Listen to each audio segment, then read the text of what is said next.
Hi, this week we have two pointer analysis papers, and so we're going to understand how pointer analysis works. Well, we're not really going to understand how pointer analysis works, but we're going to get some idea about the recent work that people have been doing on pointer analysis. So why do I talk about pointer analysis? It's critical to understanding Java programs, especially if you want to take a view of the program and what it's really doing. In particular, whenever you have any reads or writes to fields, you want to know where they're writing to. You need pointer analysis to do that, and you need pointer analysis to know if they are writing to the same memory location or not. Furthermore, whenever you have a method call, because Java is an object-oriented programming language, you need to know what the destination of that method call is, and that actually requires pointer analysis. Pointer analysis and call graphs are tightly linked in Java analysis because of the way the language is designed.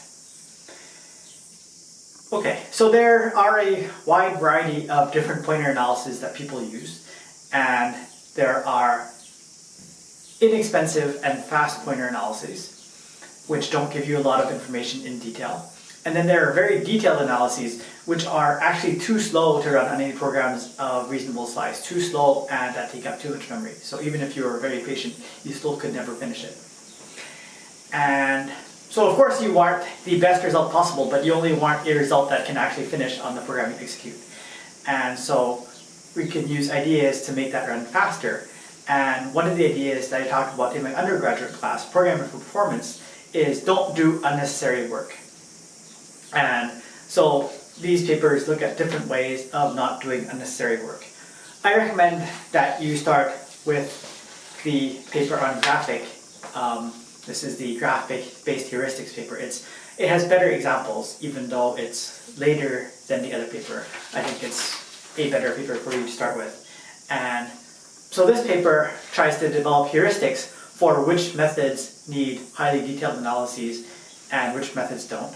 And it uses machine learning approaches, which are, of course, quite popular these days. So read this paper first.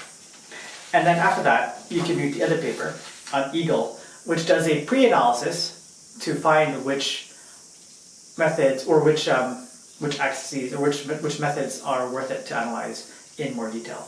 It's approximate, and it has some insights which we will be talking about in class. And so it's finding things that do not need context sensitivity. It's like, you can try to analyze that if you want, but you're just going to waste your time, so don't do that.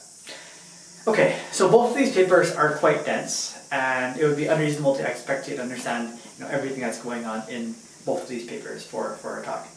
So I have recommended approaches to our presenters this week on how to present these papers, and hopefully that'll help have presentations that are going to be accessible by everyone. So I don't expect you to understand all the ideas in this paper. Try to understand the core ideas and try to be able to talk about the results and make judgments on what these papers do. All right, we will talk in a few days. Thanks.